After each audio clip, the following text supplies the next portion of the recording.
औरत को परेशान कर रहा है, 99% वो फ्रॉड होता है, झूठ होता है, लड़की का कहीं और चक्कर होता है और वो ये कहती है जिन्नात मुझे परेशान कर रहा है। कई केस हुए हैं ऐसे, जब उन लड़कियों को धमकाया जाता है और अकेले में जब उनसे पूछताछ की जाती है तब मालूम होता है घर वाले शादी कहीं और कर रहे हैं और उसकी सेटिंग कहीं और वो मामला क्या है, जिन्नात परेशान कर रहा है, जिन्नात परेशान कर रहा है। जिन्नात विन्नात किसी जिन होते हैं दुनिया में, जिन्नात हैं और जिन्नात में भी मेल और फीमेल दोनों होते हैं। ये भी सुन लीजिए, जैसे मर्दों में मेल फीमेल होते हैं वैसे जिन्नात में भी मेल फीमेल होते हैं। आप जब आप लैट्रिन में जाते हैं, पाखाने में जब आप जाते हैं तो अल्लाह के नबी ने कौन सी दुआ सिखाई है? किसी को याद है? याद है लैट्रिन में जाने की दुआ याद है? बताओ, सुनाओ। अल्लाहुम्मा इन्नी औज़ु बिका मिनल खुबुसि वल खबाइस। छोटी सी दुआ है, बच्चों को भी याद होनी चाहिए, अगर याद नहीं सबको याद होनी चाहिए। मगर ये दुआ लैट्रिन के अंदर नहीं पढ़ना है, पढ़ के लैट्रिन में जाना है और निकलने के टाइम क्या पढ़ना है? गुफरानका। जाने के टाइम क्या पढ़ना? अल्लाहुम्मा इन्नी औज़ु बिका मिनल खुबुसि वल खबाइस। ऐ अल्लाह मैं तेरी पनाह चाहता हूं खबीस किस्म के जिन्नात से, चाहे वो मेल हो चाहे फीमेल हो। खुबुस माने मेल खबीस जिन्नात, खबाइस माने फीमेल खबीस जिन्नात। जिन्नात में अच्छे भी होते हैं भाई, नमाजी भी होते हैं। एक मौलवी साहब बेचारे मस्जिद में रात में सोते थे और जहां पे मुसल्ला रहता था, मेहराब रहती थी, वहीं पे जाके वो सो जाते थे। सुबह उठते थे तो बेचारे देखते थे किनारे पड़े हैं, सोचते थे यार मैं रात में बीच में सोया था, सुबह में किनारे कैसे चला गया। रोजाना होता क्या था कि जिन्नात रात में तहज्जुद पढ़ने आते थे और मौलवी साहब को उठा के किनारे कर देते थे और मौलवी साहब बेचारे समझ नहीं पाते थे, वो फिर रोजाना वही सोते थे। तो एक दिन उनकी नींद खुली तो जिन्नात का कोई सरदार था, उसने आया, उसने कहा भाई साहब जगह बदल दो वरना हम तो बहुत मारेंगे तुमको, तुम हमारी नमाज पढ़ने की जगह क्यों लेट। तो डर गए, रात में कौन आ गया मस्जिद के अंदर। तो जिन्नात होते हैं, अच्छे भी होते हैं, नमाजी भी होते हैं, लेकिन जिन्नात में जो खबीस किस्म के जिन्नात होते हैं उनको शैतान कहते हैं। लेकिन जिन्नात के अंदर जो मेल होते हैं और जो फीमेल होते हैं उनका रिलेशन उन्हीं से बनता है। जिन्नात में से कोई मेल इंसानों की फीमेल के साथ रिलेशनशिप नहीं बना सकता, ये सिस्टम ही अल्लाह ने नहीं बनाया। वल्लाहु जअल लकुम मिन अनफुसिकुम अज़वाजा, अल्लाह ने तुम्हारा जोड़ा तुम ही में से बनाया, इंसान का जोड़ा इंसान में से, जिन्नात का जोड़ा जिन्नात में से, जानवर का जोड़ा जानवर में से। एक एहसान तो अल्लाह ने ये किया, हमारा जोड़ा बनाया। अल्लाह ने मेल के लिए फीमेल को बनाया, मर्द के लिए औरत को बनाया, महिला के लिए पुरुष को बनाया, पुरुष के लिए महिला को बनाया। वल्लाहु जअल लकुम मिन अनफुसिकुम अज़वाजा व जअल लकुम मिन अज़वाजिकुम बनीना व हफदा। और अल्लाह ताला ने जब तुमको बीवी अता फरमाई, जब तुमने निकाह कर लिया, जब तुमने शादी कर ली, तो तुम्हें तुम्हारी बीवी से अल्लाह ताला ने औलाद दे दी, बनीना बेटे दे दिए, औलाद दे दी, छेले दे दी, मैं दे दी। क्या बोलते, छेले और नहीं बोलते ना, तुमको छेला छेली दे दिए, छेले और मैं दे दिए, लड़का लड़की दे दिए। वह हफदा, और फिर उस औलाद की औलाद दे दी। बेटा अगर है, बेटे की औलाद क्या बोलते हैं शेरशाबादी में, बेटे की औलाद पोता पोती बोलते हैं, कर्नाटक में पौत्रा पौत्री बोलते हैं, कहीं उधर पंजाब हरियाणा में छोकरा छोकरी बोलते हैं। अलग अलग लैंग्वेज है भाई। हमारे बनारस में लड़का लड़की बोलते हैं, पोता पोती बोलते हैं, और बेटी की औलाद को क्या बोलते हैं, नाती नतनी या नवासा या नवासी।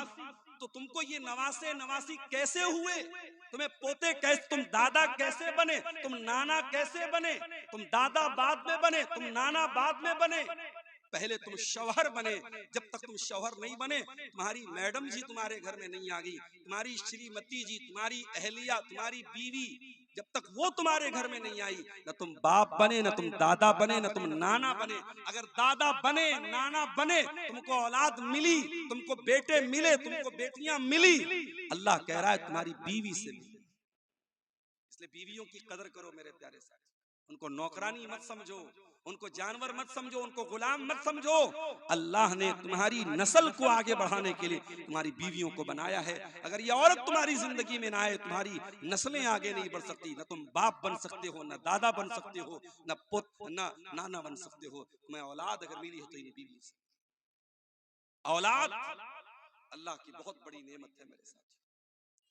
ये औलाद इतनी बड़ी नेमत है, जिसकी शादी के 4-5 साल हो गए और घर में कोई बच्चा नहीं है, उस औरत से जाके पूछो वो कितनी बेबसी महसूस करती है जब लोग उसको ताना मारते हैं, अरे इसकी शादी को 5 साल हो गए, इसको अभी तक बेटा नहीं हुआ। औरतें ताना मारती हैं। उस आदमी के ऊपर लोग सवाल उठाने लगते हैं, अरे तेरी शादी को 5 साल हो गए, तुझे औलाद क्यों नहीं हो रही?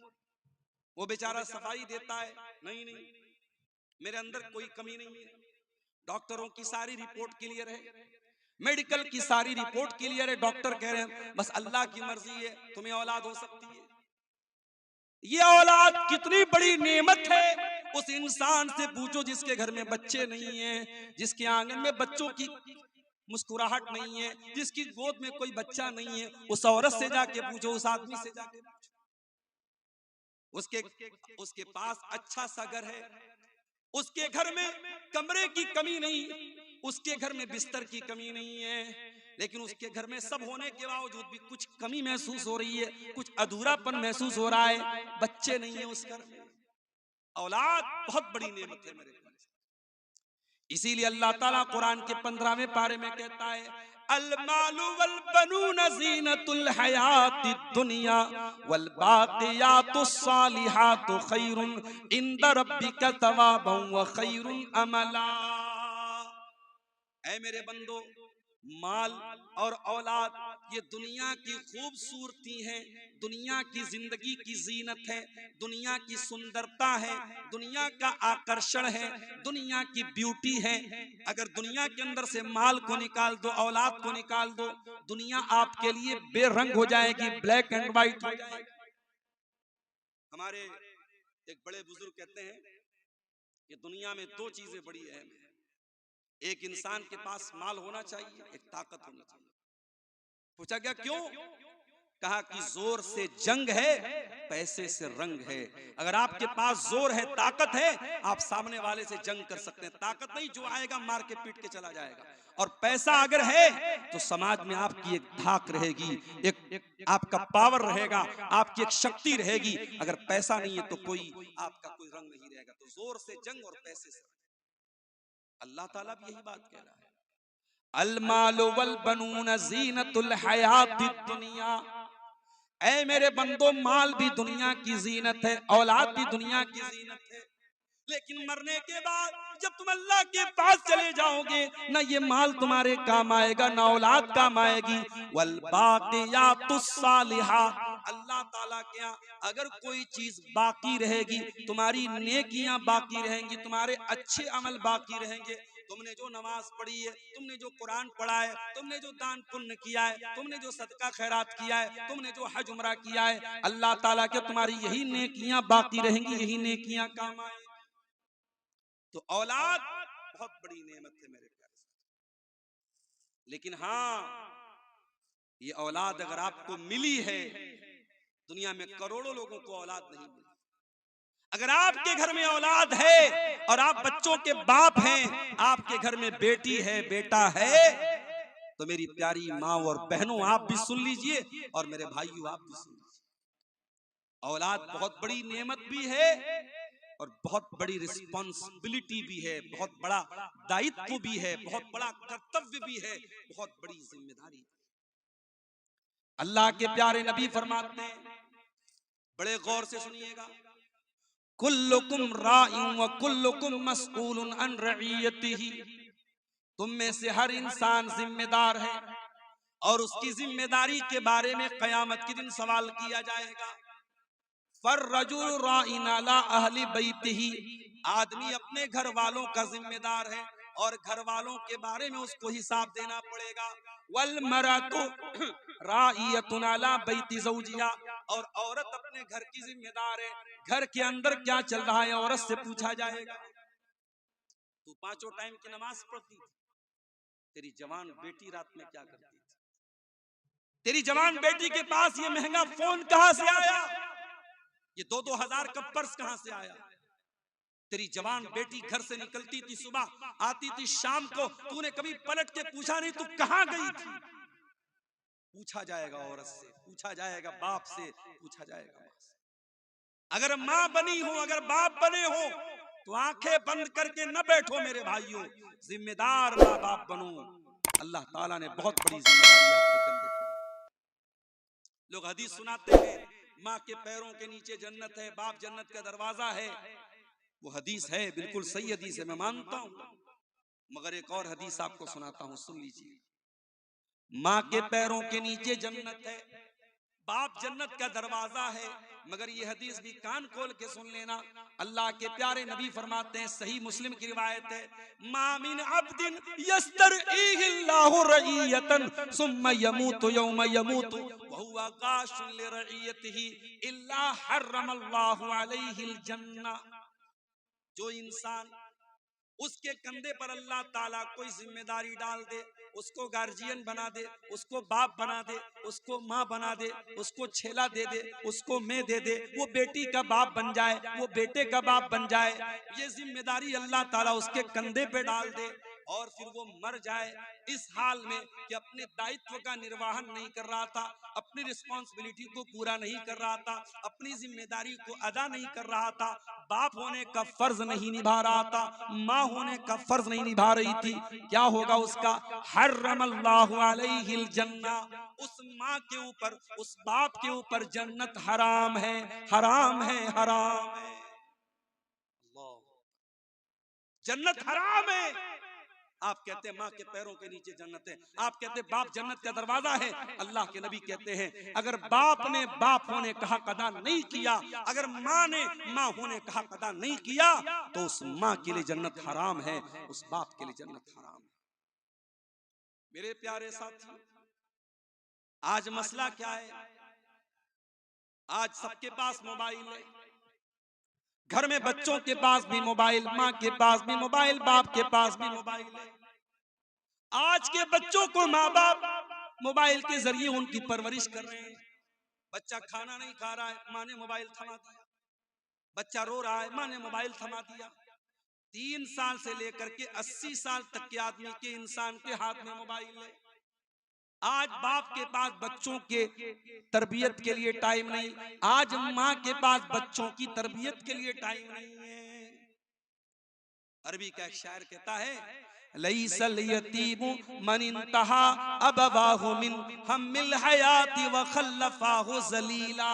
यतीम वो नहीं है जिसके माँ बाप उसे छोड़ के चले जाएं, अनाथ वो नहीं है, अनाथ वो नहीं है, यतीम वो नहीं है जिसके माँ बाप उसको छोड़ के चले जाएं। इन्नल यतीम हुवल्लज़ी तल्का लहू उम्मन तकल्लत औ अबम मशगूला। अरे यतीम तो वो है जिसकी माँ के पास उसके लिए समय न हो, जिसके बाप के पास उसके लिए टाइम न हो। हजरत लुकमान का नाम सुना है आपने? कौन थे वो कोई नबी नहीं थे, कोई पैगंबर नहीं थे, वो लुकमान एक अल्लाह के नेक बंदे थे। उनके नाम पर कुरान में पूरी एक सूरत उतार दी गई, सूरह लुकमान। भाई लुकमान के अंदर ऐसी क्या खास बात थी? वो नबी भी नहीं थे, पैगंबर भी नहीं थे, रसूल भी नहीं थे, उनके नाम पे कुरान में सूरत क्यों उतर गई? अल्लाह कहता है, वलक़द आतैना लुकमानल हिकमा, हमने लुकमान को बड़ा बुद्धिमान बनाया था, बड़ा हमने उनको अक्लमंद बनाया था, बहुत हिकमत वाला बनाया था, बहुत उनके अंदर विजडम थी, हिकमत थी, उनके अंदर बड़ी समझदारी थी। ऐ अल्लाह, हमें कैसे पता चलेगा कि लुकमान बड़े हिकमत वाले थे? हमें कैसे पता चलेगा लुकमान बहुत बुद्धिमान थे? हमें कैसे मालूम होगा लुकमान बहुत जीनियस थे? अल्लाह ने फरमाया, आओ मैं बताता हूँ, व इज़ क़ाला लुक़मानु लिब्निही व हुवा यइज़ुहु या बुनय्या ला तुशरिक बिल्लाह इन्नश्शिर्क लज़ुल्मुन अज़ीम। लुकमान समझदार थे, जीनियस थे, बुद्धिमान थे। क्यों? क्योंकि लुकमान अपने बच्चे को नसीहत करते हैं, अपने बच्चे की तरबियत करते हैं, अपने बच्चे को प्यार से समझाते हैं और कहते हैं ऐ मेरे बच्चे, अल्लाह के साथ कभी शिर्क मत करना, अल्लाह के साथ कभी शिर्क मत करना। इस दुनिया का सबसे बड़ा पाप क्या है? शिर्क। आजकल बड़ी इस पर चर्चा हो रही है, मुसलमान वंदे मातरम क्यों नहीं गाता, मुसलमान वंदे मातरम क्यों नहीं गाता। हम तुम्हें अपना दिल चीर के नहीं दिखाएंगे कि हमारे दिल में भारत का प्रेम कितना है। इस देश की धरती को हमारे उलमा ने, हमारे पुरखों ने, हमारे बाप दादा ने अपने खून को कुर्बान करके इस देश को अंग्रेजों के चंगुल से आजाद किया है। हमें तुम्हें कोई सर्टिफिकेट देने की जरूरत नहीं है। जिन्होंने देश के साथ गद्दारियां की हैं, इनका इतिहास रहा है अंग्रेजों का नमक खाने का, वो आज हमसे सर्टिफिकेट मांगते हैं कि साहब तुम देश के अगर वफादार हो तो वंदे मातरम बोलो। कान खोल के सुनो, मुसलमान इस देश का वफादार था और है और रहेगा, और जो इस देश के इसके साथ गद्दारी करता है वो न भारत का कहलाने के लायक है, न मुसलमान कहलाने का। मुसलमान का इतिहास वफादारी से भरा हुआ है। लेकिन हाँ, मुसलमान हर कंकर को, हर पत्थर को, हर पानी को, हर पहाड़ को रब मानने वाला नहीं है। मुसलमान एक रब को मानता है। मुसलमान नमाज पढ़ता है, पांचों टाइम की नमाज में 17 बार वो अल्लाह के सामने ये कमिटमेंट करता है, ये इकरार करता है, इय्याका नअबुदु व इय्याका नस्तईन। ऐ अल्लाह, हम उपासना करते हैं तो तेरी करते हैं, हम पूजा करते हैं तो तेरी करते हैं, हम मुश्किल कुशा मानते हैं तो तुझको मानते हैं, हम संकट मोचक मानते हैं तो तुझको मानते हैं, हम बीमारी से शिफा देने वाला मानते हैं तो तुझे मानते हैं, हम औलाद देने वाला मानते हैं तो तुझे मानते हैं। इय्याका नअबुदु व इय्याका नस्तईन। हम मदद मांगते तो तुझसे मांगते हैं, हमें देने वाला तू है, हमारी पूजा और इबादत के लायक तू है। वंदे मातरम का मतलब ये होता है भारत की माता, मैं तेरी वंदना करता हूं, मैं तेरी इबादत करता हूं। मुसलमान भारत की इबादत नहीं करता है। मुसलमान का अकीदा क्या है?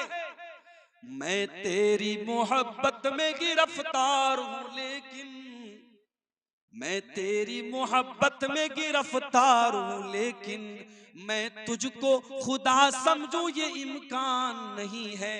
ऐ भारत की सरजमीन, हम तुझसे बहुत प्रेम करते हैं, बहुत प्यार करते हैं। मैं तुझसे प्रेम तो करता हूं, मैं तुझसे प्यार तो करता हूं, लेकिन ऐ भारत, मैं तुझको अपना रब मान लूं, मैं तुझको अपना खुदा मान लूं, ये नहीं हो सकता। मैं ला इलाहा इल्लल्लाह का कलमा पढ़ने वाला हूं, मैं एक अल्लाह के सिवा किसी और को अपना रब नहीं मान सकता, किसी और को अपना खुदा नहीं मान सकता। ये है इस्लाम। और मेरे प्यारे साथियों, यही तौहीद की शिक्षा और यही तौहीद की तालीम आपको अपने बच्चों को दी। हजरत लुकमान अपने बच्चे को नसीहत कर रहे हैं, समझा रहे हैं और कहते हैं ऐ मेरे बच्चे, अल्लाह के साथ कभी शिर्क मत करना। दुनिया का सबसे बड़ा पाप ये कि तू अल्लाह के साथ शिर्क करे। आज इतने बड़े बड़े जलसे हो रहे हैं, आज इतनी लंबी लंबी तकरीरें हो रही हैं, लेकिन आपके सीमांचल के बहुत सारे मुसलमान लड़के और लड़कियों को यह भी नहीं पता तौहीद किसको कहते हैं, शिर्क किसको कहते हैं। ना जानकारी में बहुत सारे ऐसे काम भी आज हमारे समाज में हो रहे हैं जो नहीं होने चाहिए। इसी अररिया की सरजमीन पर मुझे लोगों ने बताया इज्तिमा हो रहा है। कैसा इज्तिमा हो रहा है? तबलीगी जमात के लोगों का इज्तिमा हो रहा है। क्या हो रहा है उसके अंदर? कभी आप गौर कीजिएगा, उस तबलीगी जमात के इज्तिमा में कभी तौहीद पर बात नहीं होगी, कभी अकीदे पर बात नहीं होगी, कभी शिर्क को शिर्क नहीं कहा जाएगा, कभी बिदअत को बिदअत नहीं कहा जाएगा। उसमें सिर्फ मीठी मीठी बातें बताई जाएंगी। नमाज पढ़ो, छोटों से प्यार करो, बड़ों का एहतराम करो, सच बोलो, वादा खिलाफी मत करो। मीठी मीठी बातें बताई जाएंगी, कड़वी बात कोई नहीं बताई जाएगी। माफ करना मेरे प्यारे साथियों, इस्लाम सिर्फ मीठी मीठी बातों का नाम नहीं है। इस्लाम में कड़वे प्याले भी आपको पीने पड़ेंगे। इस्लाम सिर्फ ये नहीं सिखाता है कि तुम अखलाक को अच्छा कर लो, तुम नमाज को पढ़ लो। इस्लाम ये भी कहता है तुम शिर्क मत करो, तुम बिदअत मत करो, तुम अल्लाह को छोड़ के किसी और के दर पे न जाओ, तुम अल्लाह का दर्जा किसी और को न दो, तुम नबी का दर्जा किसी और को। और तबलीगी जमात के इज्तिमा में बहुत सारे ऐसे अज़कार भी बताए जाते हैं जो बिदात पर मुश्तमिल होते हैं, गलत होते हैं, फर्जी होते हैं, और उनको आवाम में फैलाया जाता है, प्रमोट किया जाता है। और अफसोस की बात है कि आपकी शेरशाबादी बरादरी में और आपकी अहले हदीस जमात में इस तरीके के तबलीगी इज्तिमा को प्रमोट किया जाए और अहले हदीस अफराद वहां पर बुलाए जाएं, ये बिल्कुल भी मुनासिब नहीं है। हम किसी के साथ कोई तासुब नहीं रखते, मगर हाँ मेरे प्यारे साथियों, हम जिस मनहज पर हैं, इस अकीदे पर हैं, हम किताब सुन्नत के जिस प्लेटफॉर्म पर हैं, उसका तकाजा यही है कि जहां से बिदात को प्रमोट किया जाए, जहां से गलत चीजों को प्रमोट किया जाए, हम ऐसी तमाम चीजों का बाइकॉट करते हैं। और इसलिए ऐसे इज्तिमा की हम अपनी मस्जिदों में अगर इजाजत दे रहे हैं, अपने मदरसों में अगर हम इजाजत दे रहे हैं और अपने नौजवानों को उस तरीके के इज्तिमात में हम भेज रहे हैं, तो ये बिल्कुल भी मुनासिब नहीं है। हमें और आपको इससे सचेत रहना चाहिए। नबियों ने यही काम किया है, अपने बच्चों को उन्होंने सबसे पहले अकीदे का पाठ पढ़ाया है। हजरत इब्राहीम अलैहिस्सलाम को देखो, इब्राहीम अलैहिस्सलाम अल्लाह की बारगाह में दुआ करते हैं, कहते वजुनुबनी व बनिया अन्ना बुदल असनाम, आय अल्लाह तू मेरे बच्चों को बुत परस्ती से बचाना, मेरी औलाद कहीं बुत परस्ती में न पड़ जाए। ऐ सीमांचल के मुसलमानों, तुमने अगर अपने बच्चों की चिंता नहीं की, उनको तौहीद का पाठ नहीं पढ़ाया, उनको कुरान और हदीस का पाठ नहीं पढ़ाया, उनको सही तरीके पर नमाज पढ़ना नहीं सिखाया, आने वाला जमाना बड़ा नाजुक है। उनको कोई अपने रंग में रंग देगा, कोई अपनी विचारधारा में लपेट लेगा, कोई अपने मसलक और अकीदे में लपेट लेगा। अपने बच्चों का ईमान बचा के चलो, अपने बच्चों को तौहीद सिखा के चलो, अपने बच्चों को सही तरीके पर नमाज सिखाते हुए चलो। कई जगहों पर मैं गया, पूरा गांव अहले हदीस का है। बच्चा मुझसे मुसाफा करने आया, बच्चे ने दोनों हाथ से मुसाफा किया। मैंने पूछा भाई ये कौन सा गांव है? लोगों ने बताया मौलाना साहब ये पूरा गांव अहले हदीसों का गांव है, शेरशाबादी गांव। मैंने कहा बच्चा दोनों हाथ से मुसाफा क्यों कर रहा है? क्या इसको ये नहीं बताया गया कि सुन्नत तरीका ये है एक हाथ से मुसाफा किया जाए? लोगों ने कहा मौलाना साहब इसके बाप फला जगह रहते हैं, वहां दो हाथ से मुसाफा का रिवाज है, वहीं ये बच्चा भी रहता है, इसलिए वहीं से वो चीज सीख करके आया है। आपके बच्चे, आप उनको कुछ बताएं या ना बताएं, आपके समाज में जो प्रचलित है, जो चल रहा है, जो हो रहा है, बच्चे उसी से सीखते हैं मेरे प्यारे साथी। अगर आपके समाज में लड़कियां पर्दा नहीं करेंगी, अगर आपके समाज में लड़की नकाब में नहीं निकलेगी, तो आपकी बेटी भी जब जवान होगी वो घर से बगैर नकाब के निकलेगी, उसको बताना नहीं पड़ेगा। समाज में जो चल रहा है आपकी बेटी भी उसी से प्रभावित हो जाएगी, उसी से मुतासिर हो जाएगी। इसलिए मेरे प्यारे साथियों, समाज में क्या चल रहा है ये मत देखो, अल्लाह क्या चाहता है, रसूल क्या चाहते हैं, वही अपने बच्चों को बताओ और सिखाओ। हजरत इब्राहीम अलैहिस्सलाम अल्लाह से दुआ करते हैं वजुनुबनी व बनिया अन्ना बुदल असनाम, ऐ अल्लाह तू मेरे बच्चों को बुत परस्ती से बचा ले। आपके मरने का टाइम आता है, आप अपने बच्चों को बुलाते हैं, मैं इतनी जमीन छोड़ के जा रहा हूं, इतना खेत छोड़ के जा रहा हूं। जमीन के बारे में वसीयत करके जाते हैं, खेतों के बारे में वसीयत करके जाते हैं, अपने बच्चों को जमीन और जायदाद के बारे में बता के जाते हैं। आओ, अल्लाह का एक नबी भी इंतकाल करने वाला है, उस नबी का नाम याकूब अलैहिस्सलाम है। अम कुंतुम शुहदा इज़ हदर याकूब अल मौत, याद करो जब याकूब की मौत का टाइम आ गया, इज़ क़ाला लिबनीही, जब याकूब अलैहिस्सलाम ने अपने 12 बेटों को बुलाया, उनके 12 बेटे थे, उनके 12 बेटे थे और एक बेटे का नाम यूसुफ था। उन्हीं के 12 बेटों को बनी इसराइल कहा जाता है। याकूब अलैहिस्सलाम का दूसरा नाम इसराइल, उन्हीं के 12 बेटों को बनी इसराइल कहा जाता है। याकूब अलैहिस्सलाम का आखिरी टाइम है, अंतिम समय है, मृत्यु का समय है, मौत का टाइम है।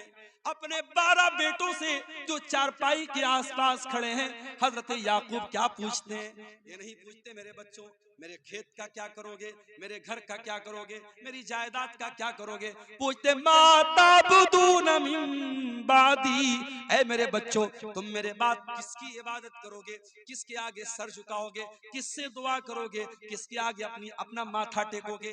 माता बुदून मिन बादी, ऐ मेरे बच्चों तुम मेरे बाद किसकी इबादत करोगे। कालू नाबुदु इलाहका व इलाह आबाइका इब्राहीम व इस्माइल व इसहाक इलाहम वाहिदा। 12 के 12 बेटे कहते अब्बा जान आप चिंता न करें, आप टेंशन न लें, आप फिक्र न करें, हम उसी एक अल्लाह की इबादत करेंगे जिसकी इबादत आप करते हैं और जिसकी इबादत हमारे बाप दादा इब्राहिम करते थे, इस्माइल करते थे, इसहाक करते थे। आपने कभी बताया अपने बच्चों को किसकी इबादत करनी चाहिए? कभी बताया अपने बच्चों को शिर्क क्या है, तौहीद क्या है? नहीं बताया मेरे प्यारे। ये औलाद आपके गले का हार बन जाएगी मेरे भाइयों, ये औलाद आपके गले का फंदा बन जाएगी। कल कयामत के दिन अल्लाह पूछेगा, ऐ शेरशाबादी समाज से ताल्लुक रखने वाले मुसलमान, ऐ सीमांचल की धरती पे रहने वाले मुसलमान, तू एक ऐसे माहौल में पैदा हुआ जहां हर तरफ मुसलमान थे, जहां हर तरफ कुरान और हदीस पे चलने वाले थे, हर तरफ कुरान और हदीस पे चलने वाले लोग थे। ऐसे माहौल और समाज में तू पैदा हुआ था। तेरे समाज में हर साल सैकड़ों जलसे हुआ करते थे। पूरे भारत के मौलाना लोग उलमा तेरी बस्तियों में आया करते थे। तूने अपने बच्चों को तौहीद क्यों नहीं बताई? तेरी बेटी तौहीद से दूर क्यों, तेरा बच्चा तौहीद से दूर? जानते हो तौहीद क्या है? आओ तौहीद की एक झलक आपको बता देता हूं। अल्लाह के प्यारे नबी अपने चचा के बेटे अब्दुल्ला बिन अब्बास से, अब्दुल्ला बिन अब्बास कौन थे? नबी के चचा के बेटे थे। और अल्लाह के प्यारे नबी जब रात में नमाज पढ़ने के लिए उठते थे, अब्दुल्ला बिन अब्बास वजू का पानी लाके देते थे। ओ लोगो, तुम्हारे गांव में उलमा आ जाते हैं, तुम अपने बच्चों को उलमा से मिलाते तक नहीं हो। अरे गांव में कोई बाहर से आलिम आ जाए, बच्चे को लेके पहुंचो, बच्चे से कहो बेटा मौलाना को सलाम करो, मौलाना से मुसाफा करो। अपने बच्चों के दिल में उलमा का एहतराम भी पैदा करो। ये हमको नबी ने सिखाया, ये सहाबा ने सिखाया। रात का वक्त है, अल्लाह के प्यारे नबी तहज्जुद की नमाज के लिए खड़े हो रहे हैं और अब्दुल्ला बिन अब्बास वजू का पानी लेके आ रहे हैं। नबी ने पूछा ये पानी कौन लाया? किसी ने कहा अल्लाह के नबी ये पानी अब्दुल्ला बिन अब्बास लेके आया। रात का वक्त है, कबूलियत का वक्त है। अल्लाह के नबी दुआ करते हैं, अल्लाहुम्मा अल्लिमहुल कुरान, ऐ अल्लाह तू इब्ने अब्बास को कुरान का आलिम बना दे, ऐ अल्लाह तू इस बच्चे को कुरान का आलिम बना दे। नबी की दुआ थी, रात का वक्त था, रात का सन्नाटा था, अल्लाह ने ये दुआ कबूल कर ली। और आज कुरान की कोई भी तफसीर उठा के देख लो, कुरान की हर आयत में अगर सबसे ज्यादा किसी की तफसीर आपको मिलेगी, सबसे ज्यादा किसी का कौल आपको मिलेगा,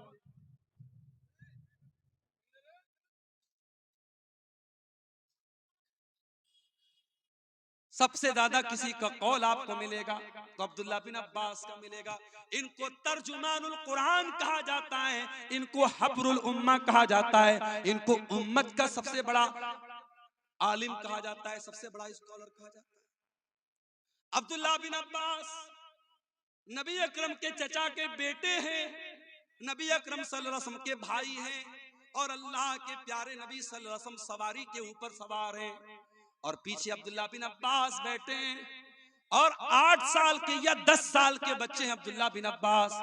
अल्लाह के प्यारे नबी सल्लल्लाहु अलैहि वसल्लम कहते हैं, या गुलाम, ऐ मेरे बच्चे, इज़ा सअल्ता फस्अलिल्लाह व इज़ा इस्तअनता फस्तईन बिल्लाह, ऐ मेरे बच्चे जब भी सवाल करना अल्लाह से सवाल करना, जब भी मदद मांगना अल्लाह से मदद मांगना।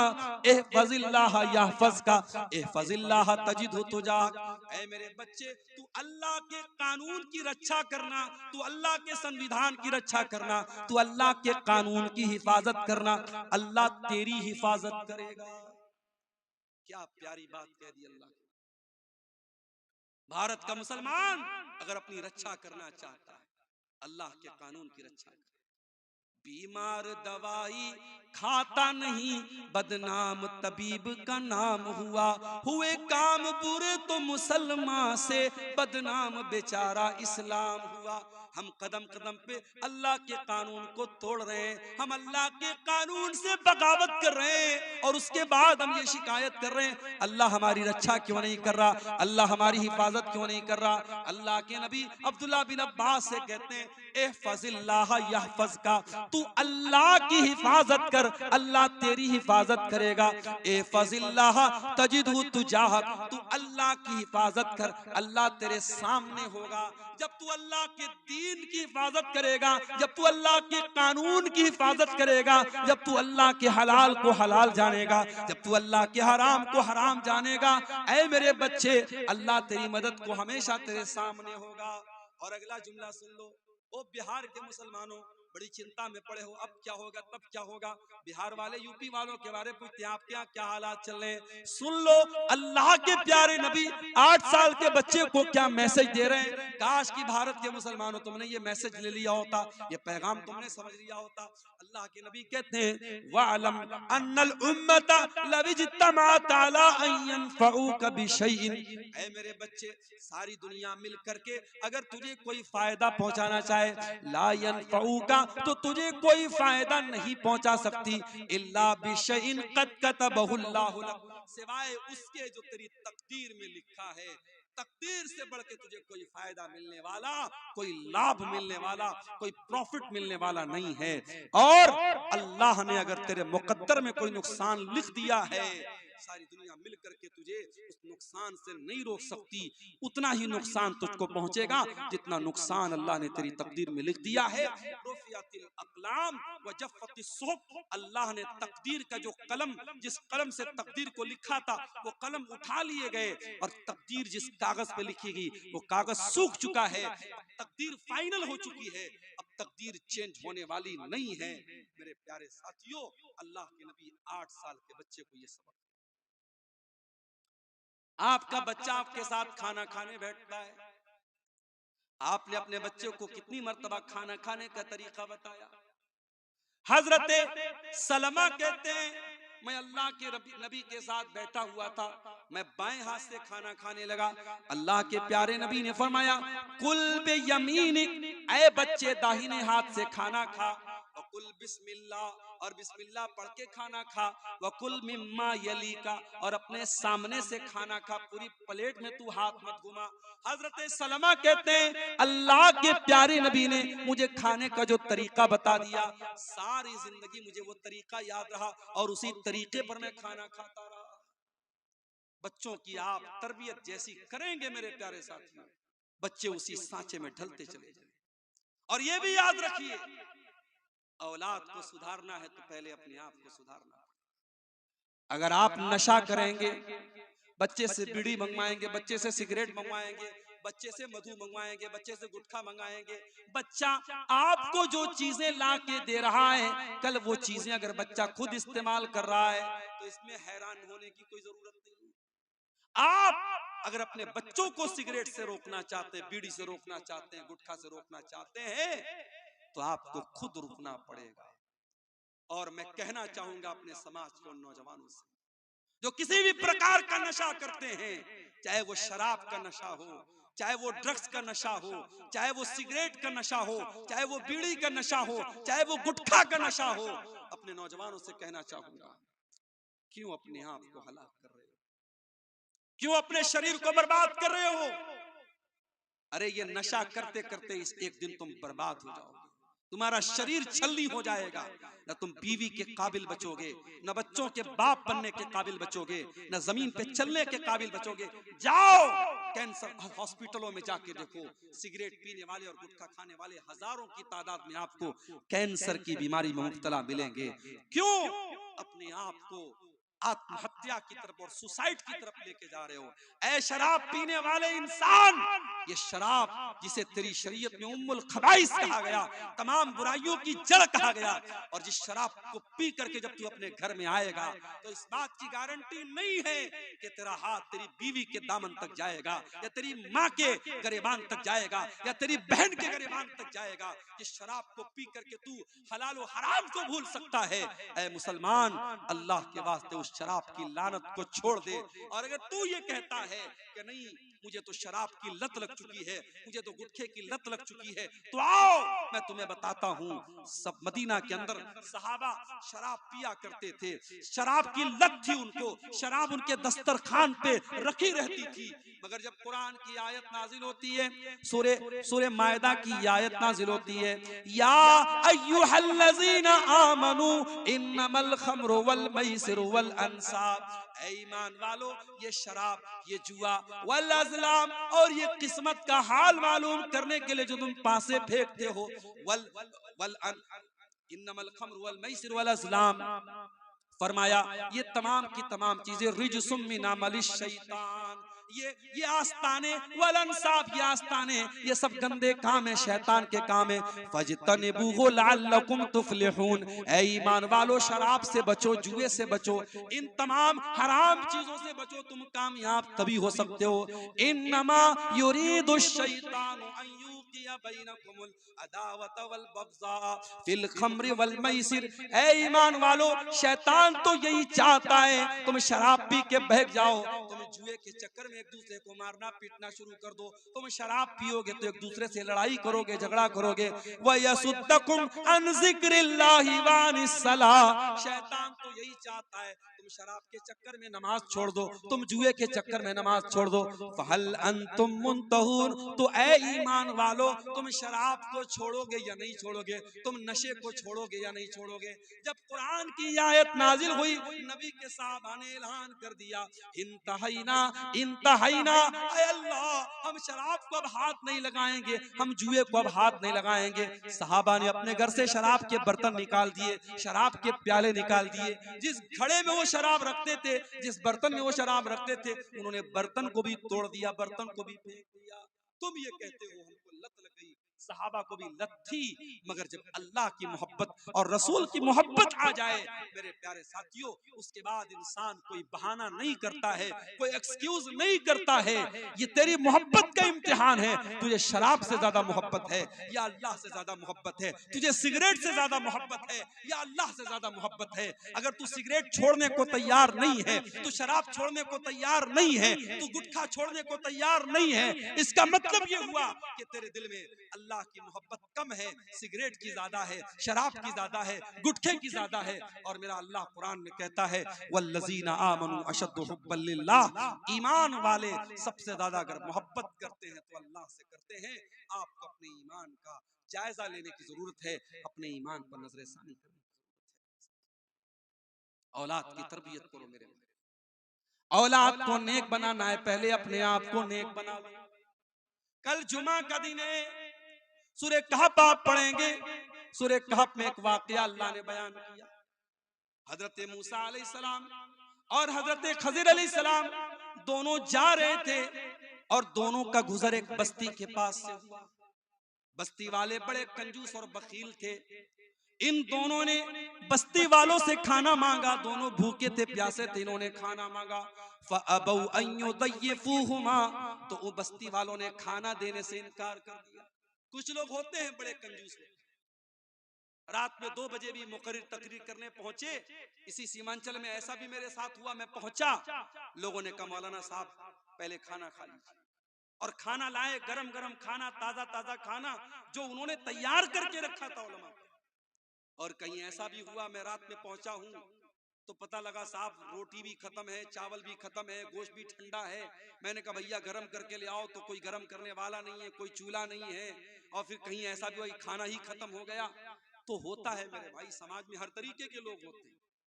कहीं मेहमानों की इज्जत करने वाले लोग भी हैं, कहीं मेहमानों को जलील करने वाले लोग। कहीं ऐसा भी हुआ आलिम पहुंचा है, लोगों ने उसको हाथों हाथ लिया है। कहीं ऐसा भी हुआ है आलिम को पहुंचने में देर हो गई, तो लोगों ने कहा है कि अगर हमारा बस चलता तो रस्सी में बांध करके आलिम को मारेंगे और पीटेंगे। इसी सीमांचल में ऐसा भी हुआ है मेरे साथ। तो होता है, ये दुनिया में दस्तूर रहा है, अच्छे लोग भी हैं, बुरे लोग भी। मूसा अलैहिस्सलाम और हजरत खजीर अलैहिस्सलाम दोनों नबी हैं, पैगंबर हैं, और दोनों बेचारे भूखे प्यासे हैं। खाना मांगा, बस्ती वालों ने कहा कि हम खाना तुमको नहीं खिला सकते। दोनों बेचारे भूखे प्यासे बैठे हुए। फवजदा फीहा जिदारन युरीदु अन यनक़ज़्ज़ा। दोनों ने देखा कि गांव के अंदर एक मकान की दीवार बिल्कुल टेढ़ी हो गई है, गिरने वाली है। दोनों ने देखा कि दीवार गिरने वाली है। फ़अक़ामा, हजरत खजीर खड़े हुए और उन्होंने दीवार को सीधा कर दिया। इसका मतलब कि हजरत खजीर बड़े बॉडी बिल्डर थे। ऐ नौजवानों, अगर आपके आसपास में कोई जिम है तो जिम जाओ, जिम नहीं है तो दौड़ लगाओ, डंबल उठाओ, अपनी बॉडी को मजबूत बनाओ, अपनी बॉडी को, अपने शरीर को मजबूत बनाओ। ऐ नौजवानों, अपने शरीर को मजबूत बनाओ, ताकतवर बनो। गुटखा खा करके अपने शरीर को बर्बाद न करो, गंदी फिल्में देख करके अपने शरीर को बर्बाद न करो, ज़िना और बदकारी करके अपने शरीर को और ज़मीर को बर्बाद न करो, ताकतवर बनो। हजरत खजीर ताकतवर थे, उन्होंने अपने हाथ से दीवार को ठीक कर दिया, खड़े होकर के उन्होंने दीवार को ठीक कर दिया। हजरत मूसा को बहुत गुस्सा आया। हजरत मूसा ने कहा, लौ शीता लत्तखज़्ता अलैहि अजरा। ऐ खज़िर, आपको दीवार ठीक नहीं करना चाहिए था, और अगर आपने ठीक किया था तो पैसा ले लेना चाहिए था।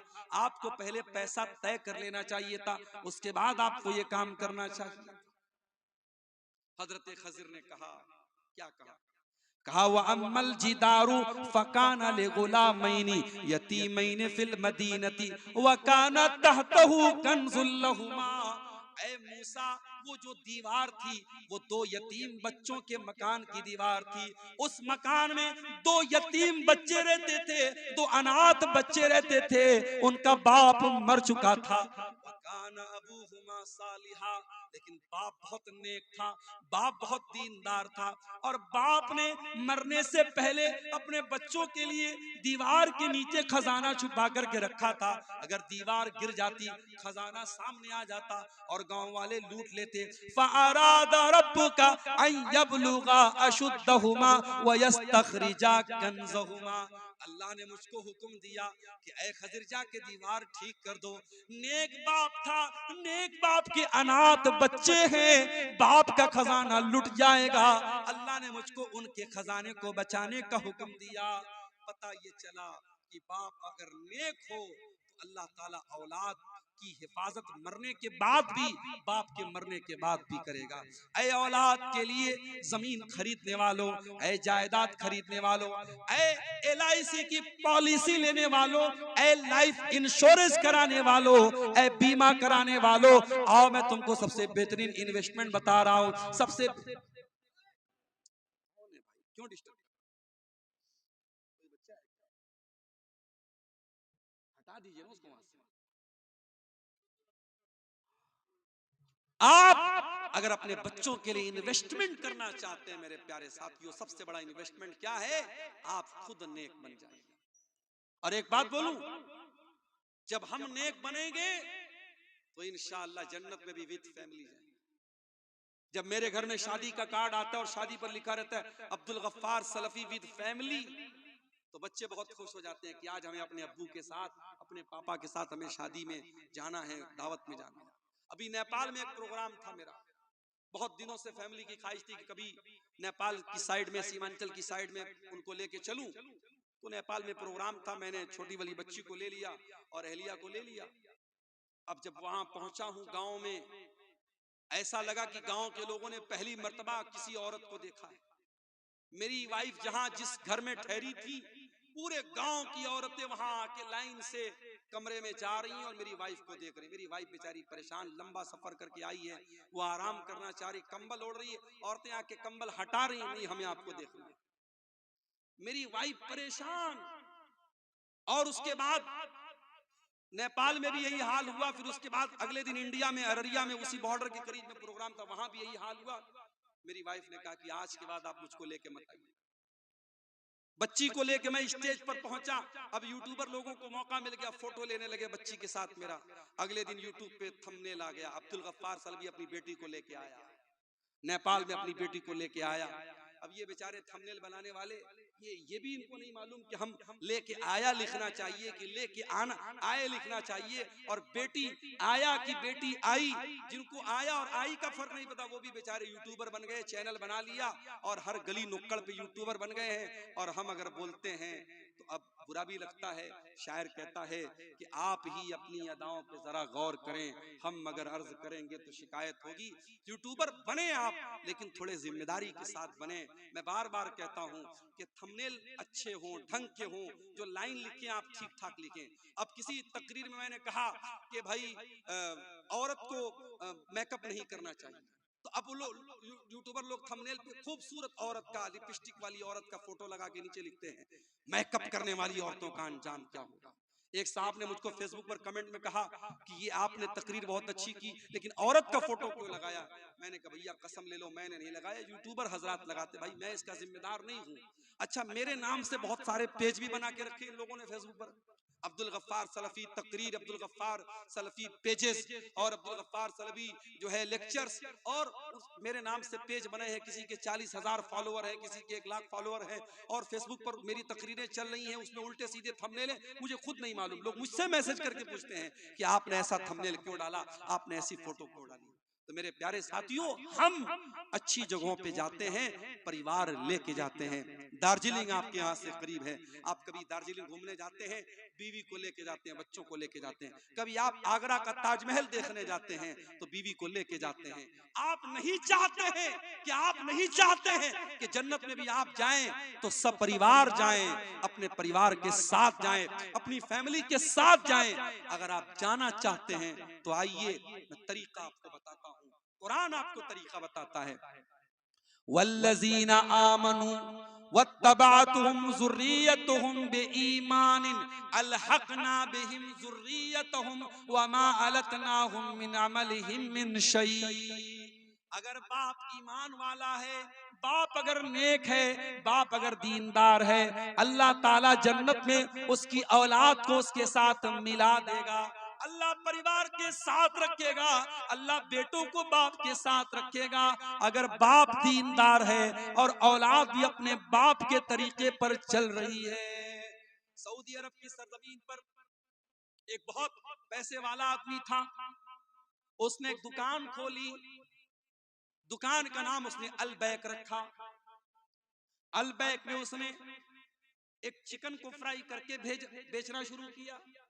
अब आपके सीमांचल में तो चिकन का मतलब वही सालन बना दो, ढेर सारा झोल डाल दो और नमक डाल दो, ये साहब हो गया। देसी मुर्गा अच्छे, पोल्ट्री अच्छे। आप उसको मुर्गे को बनाने के बहुत सारे तरीके आते हैं। मैं तो कभी कभी कहता हूं आप अपने घर की औरतों को बताइए भाई, खाना और भी तरीके से सालन बनता है, और भी तरीके से चिकन बनता है, एक ही तरीका है। मछली कभी आपके यहाँ खाओ, बिल्कुल ठंडी मछली लेके आते हैं। मैं कहता हूँ भैया ठंडी मछली क्यों कहते हैं, मौलाना साहब हमारे यहाँ ठंडी ही खाते हैं। भैया हम लोग गर्म खाते। कहीं जाओ तो लोग कहते हैं मौलाना साहब रोटी खावे ना चावल खावे, हम का दोनों खाबो, हम दोनों खाबो, चावल भी खाबो रोटी भी खाबो, हम लोग दोनों खाते हैं भाई। मछली लाए, मछली में आंख भी लगी है। मैंने पूछा भाई ये आंख लगी है, कम से कम आंख तो निकाल देते। बोले मौलाना मछली खाएगा तो आंख मजबूत होगा। मैंने कहा लो भैया, हमारे यहाँ छोटी मछली भी हो तो उसकी आंख निकाल देंगे, पेट की गंदगी निकाल देंगे, या पूरी मछली बना देंगे। फिर जब प्लेट में आएगी, एक बहुत पहले मैं 2009 से आपके सीमांचल में आ रहा हूँ, एक बार प्रोग्राम में आया, एक जगह देसी मुर्गा बना था। अब मुर्गे का जो पैर होता है, पैर तो बनाते हैं आप लोग, अच्छी बात है, पैर के साथ साथ उसका नाखून भी गलती से उसमें रह गया। अब नाखून मैंने देखा साहब, मुझे तो बिल्कुल अजीब सा लगा।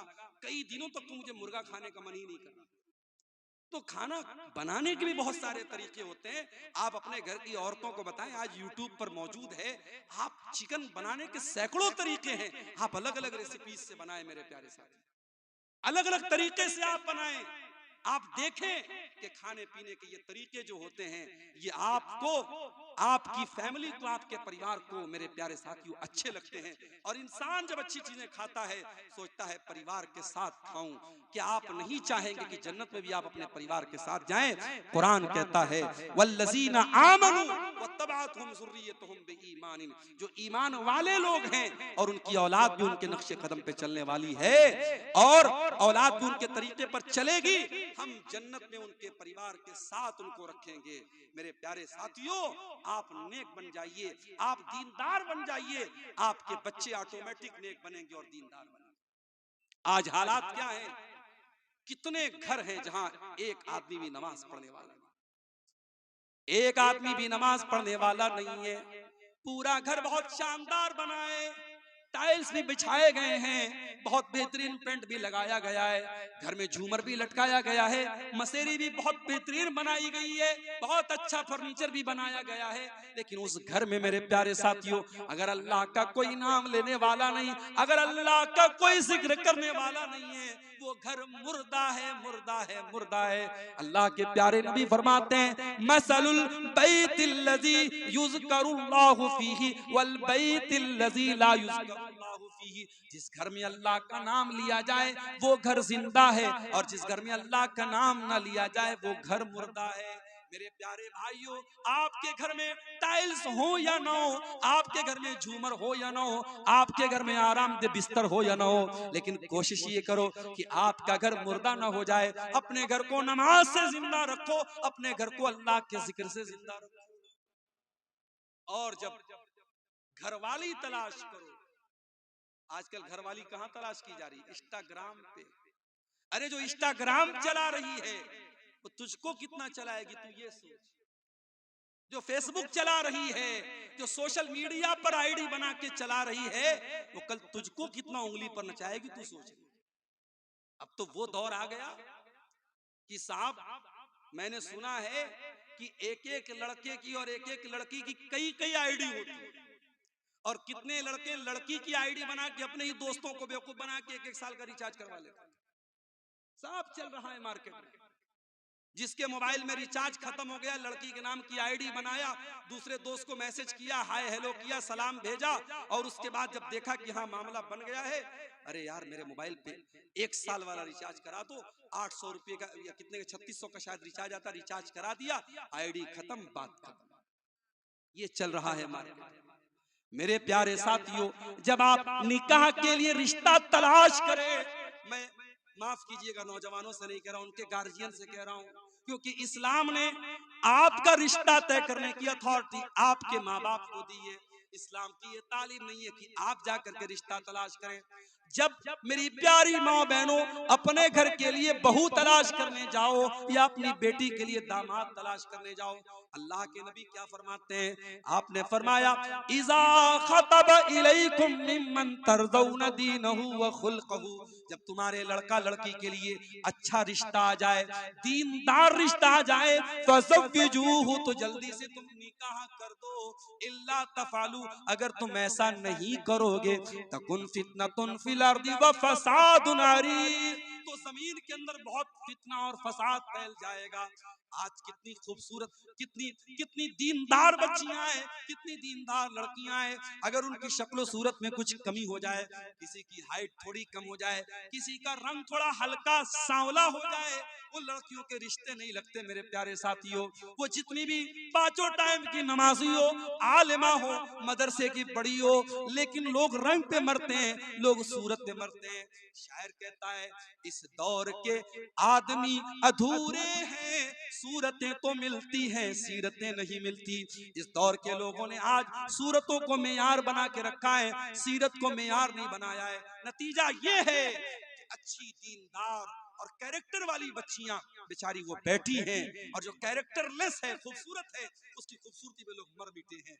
मेरे प्यारे साथियों, घर को अगर एक अच्छा घर बनाना है, परिवार की एक अच्छी तरबियत करना है, अपने अभी आपका बच्चा दुनिया में नहीं आया है, अभी शादी नहीं हुई है, शादी के पहले ही इस्लाम क्या कहता है? अगर आप एक अच्छे बाप बनना चाहते हैं, अपने होने वाले बच्चों के लिए एक अच्छी माँ का इंतजाम कीजिए, एक अच्छी बीवी अपने घर में लाइए। कैसी बीवी लाइए? आइए अल्लाह के नबी से पूछते कैसी बीवी अपने घर में लाना चाहिए। अल्लाह के नबी ने फरमाया लियत्तखिज अहदुकुम कल्बन शाकिरा व लिसानन ज़ाकिरा व ज़ौजतन मुमिनतन तुईनुहु अला अम्रिल आखिरा। ओ लोगो, तुम्हें तीन चीजें अपने घर में लानी चाहिए। तीन चीजों को घर में ले आओ, तीन चीजों को खजाना बना लो, तीन चीजों को स्टोर कर लो। कल्बन शाकिरा, एक तो अपने सीने में ऐसा दिल पैदा कर लो जो अल्लाह ताला का शुक्रिया अदा करने वाला हो।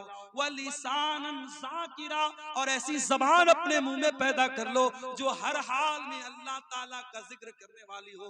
व ज़ौजतन मुमिनतन तुईनुहु अला अम्रिल आखिरा, और ऐसी नेक बीवी अपने घर में लेके आओ जो दीन के कामों में, शरीयत के कामों में तुम्हारा सपोर्ट करे, तुम्हारी मदद करे। ऐसी बीवी मेरे प्यारे साथियों। और मैंने एक नज्म लिखी थी औरत के ऊपर। उस नज्म में मैंने एक बड़ी प्यारी बात कही थी कि अल्लाह ताला ने औरत को जज्बात की ऐसी ताकत दी है। औरत अपने जज्बात के जरिए बहुत सारी बातें मनवा सकती है। जो बातें मर्दों के अंदर जो है नहीं होती हैं, वो औरत के जरिए वो काम हो जाता है। मैंने वो नज्म लिखी थी, सुन लीजिए उसको। मैंने कहा था, क्या खूब जमाने में तकद्दुस है, हया है, क्या खूब जमाने में तकद्दुस है, हया है, ना शर्म किसी आंख में, ना सर पे रिदा है। रिदा मीन्स चादर। आज न किसी की आंख में शर्म है, न सर पे चादर है। जिस हुस्न को खातून तू ताकत है समझती, कोई खूबसूरत लड़की है, वो समझती है कि मैं खूबसूरत हूं तो ये मेरी बड़ी ताकत है। जिस हुस्न को खातून तू ताकत है समझती, ये हुस्न भी खालिक की तेरे रब की अता है। ये हुस्न भी अल्लाह ने तुझे दिया है। अल्लाह जब चाहेगा तेरा हुस्न छीन लेगा। कोई खूबसूरत है, कल बदसूरत हो जाएगा। लिहाजा अपनी खूबसूरती पे नाज नहीं करना चाहिए। तू कीमती गौहर है अगर खुद को समझ ले, तू राह से हट जाए तो फितना है, बला है। कुदरत ने तुझे गर्मी जज्बात अता की, औरत को अल्लाह ताला ने जज्बात की गर्मी दी है। कुदरत ने तुझे गर्मी जज्बात अता की, तकवा के भरम तोड़ दे वो नाज़ो अदा है। शैतान ने तुझे आलेकार अपना बनाया। आज के दौर में शैतान का सबसे बड़ा हथियार क्या है? औरत। औरत के जरिए शैतान बड़े बड़े आलिमों को, बड़े बड़े मदरसे वालों को, बड़े बड़े दीनदार लोगों को भी शैतान गलत रास्ते पे डलवा रहा है। औरत को इस्तेमाल कर। औरत का फितना एक ऐसा फितना है जो बड़े बड़े मुत्तकी लोगों के तकवा को भी तोड़ सकता है। तो कहता है शायर, कहता है, मेरी नज़्म है, शैतान ने तुझे आले कार अपना बनाया, हर सिमत फवाहिश है, खबासत है, ज़िना है। आजादी निस्वा के हंसी ख्वाब दिखाकर, आजादी निस्वा के हंसी ख्वाब दिखाकर, इस्मत के लुटेरों ने तेरा सौदा किया है। औरत की आजादी का नारा लगा के उसकी इज्जत का जनाजा निकाला गया है। नस्लों की हिफाजत भी हुई तेरे हवाले। औरत को अल्लाह ताला ने माँ का दर्जा दिया। माँ कौन है? जो नस्लों की हिफाजत करे। एक औरत अगर पढ़ी लिखी है, एक औरत अगर दीनदार है, पूरी नस्ल, पूरी खानदान की वो सही तरीके से परवरिश कर सकती है। नस्लों की हिफाजत भी हुई तेरे हवाले, ये कीमती दर्जा भी तुझे रब से मिला है। बेरहम है वो लोग जो बेटी के हैं कातिल, बेरहम है वो लोग जो बेटी के हैं कातिल, सीने में उन्हें कल्ब नहीं संग मिला है। बेटी को जो पालोगे जहन्नम से बचोगे, बेटी को जो पालोगे जहन्नम से बचोगे। ये कीमती दौलत है, ये नेमत है, अता है। और आखिरी शेर समाप्त फरमाए, तू मरियम ज़हरा के तकद्दुस की अमी है। ऐ औरत, तू मरियम के तरीके पर चलने वाली है, तू हजरत फातिमा ज़हरा के तरीके पर चलने वाली है। तू मरियम ज़हरा के तकद्दुस की अमी है। तू इल्म अमल ज़ुहद वरा दर से वफा है। तू इल्म अमल, तू इल्म अमल ज़ुहद वरा दर से वफा है। तो औरत के जरिए मेरे प्यारे साथियों घर बनता भी है, घर बिगड़ता भी है। इसलिए अपने बच्चों की अगर तरबियत करना है तो अपने घर के लिए एक दीनदार औरत को भी आपको लाना पड़ेगा। कुछ चीजें और बयान करके मैं अपनी गुफ्तगू खत्म करूंगा, तकरीबन 2 बज रहे हैं। एक दो चीजें और आप सुन लीजिए। अगर औलाद की तरबियत करना है तो एक बहुत जरूरी चीज बता रहा हूं, उसको नोट कर लीजिए। आपको अपने घर को हराम कमाई से भी बचाना है। अगर आप अपने बच्चों से प्यार करते हैं, सूद का कारोबार मत कीजिए, ब्याज का पैसा घर में मत लाइए, रिश्वत का पैसा घर में मत लाइए, हराम का सट्टे का पैसा घर में मत लाइए। क्यों? सुन लीजिए, अल्लाह के प्यारे नबी फरमाते हैं, मा नबत लहमुन मिन सुहतिन फन्नारु औला बिही। जिस जिस्म की परवरिश हराम कमाई से की जाएगी, जिस शरीर के अंदर हराम कमाई का खून दौड़ेगा, वो जिस्म जहन्नम की आग में डाला जाएगा, वो जिस्म जहन्नम की आग में जलेगा। क्या आप ये चाहेंगे आपका बच्चा जहन्नम की आग में जले? अरे आप कैसे चाहेंगे मेरे